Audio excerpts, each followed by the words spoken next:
So get together 50 to 100 people to play a certain piece of music, just to get them all in the same place, let alone to have them play something inspiring, is so improbable and unlikely that it is a miracle every time it happens. A real miracle, an amazing, beautiful thing. And we need to give that to everyone. I wanted an orchestra that represented the community that we lived in, that served the community, that was free to participate in or listen to, and that was as fundamentally as accessible as possible. Whether that meant where people, how they got there, how easy it was to see it, how much the people in the group or the music that we played looked like the people that we lived with. It's not enough to just passively want there to be change in the world. You have to actively do something. I love orchestras, and yet I'm so tired of the way that orchestras have grown, sometimes so institutionalized and unnecessarily, fundamentally inaccessible.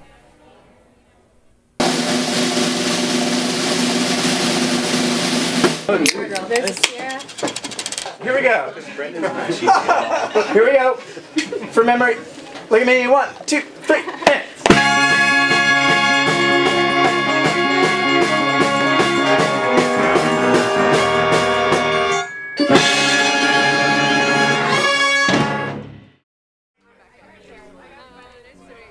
I asked 150 of my best musician friends and said, y'all, we're going to do a reading session, and we've got chairs and a space in the music. All I need you to do is bring your music stand, and I'll have a big tub of free beer. And it didn't take much convincing. We had 50 people show up to the first session. And sure enough, all the beer was drunk. A lot of great music was made. And everybody said, that was awesome. And I knew that I had something good. My name is Dave Meschler, and I'm a conductor and freelance musical director in the Bay Area. And I run a group that I founded recently called Awesome Orchestra Collective.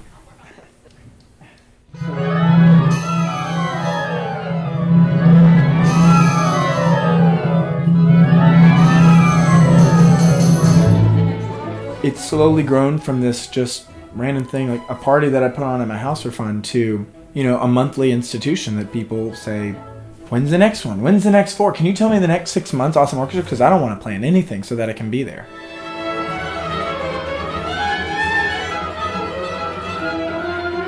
People have also come forward and said, we're so excited about you guys. We want to hire you to play on our album. We want to hire you to play at a concert. And that took a while for me to wrap my brain around and say, well, we are a reading group, but I can't turn down this adventurous thing, because that's exactly what we're about.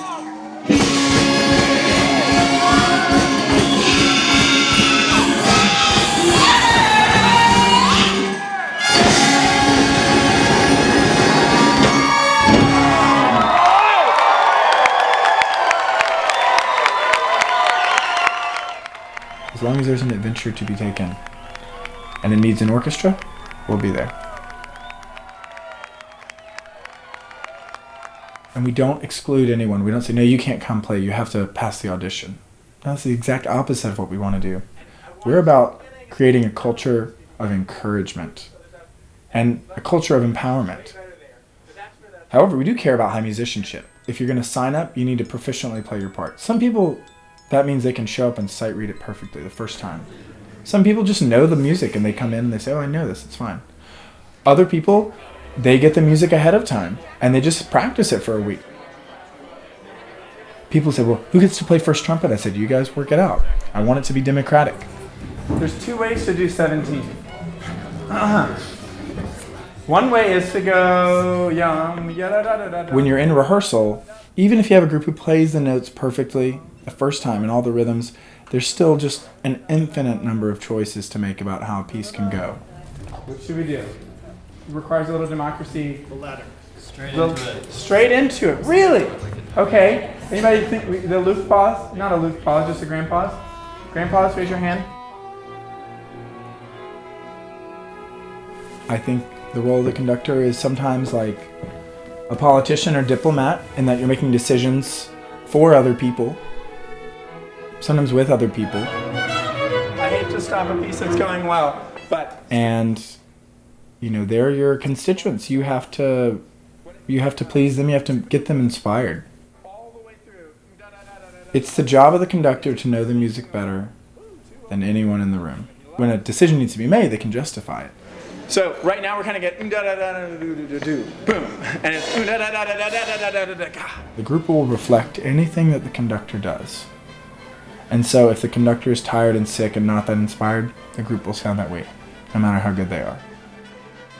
And if the conductor is passionate about the piece and excited about it and knows it well, then it'll be like a surge of electricity through a group.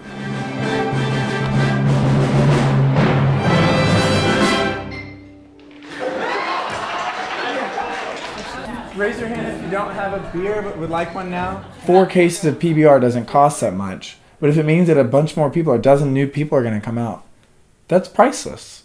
It's something that not just loosens our inhibitions. Nobody gets drunk at these things, but it sets the tone and says, hey, we're a relaxed group. Awesome Orchestra is more like the culture of a band. Some people don't drink at all. Some people drink a ton. There's always somebody in like the brass section that like grabs one of the cases and takes it back and they pass it out as they're going. To not have beer at these rehearsals would just be sacrilegious at this point. It sums up so much who we are. Myself, I'm a theater girl. There's a Sierra.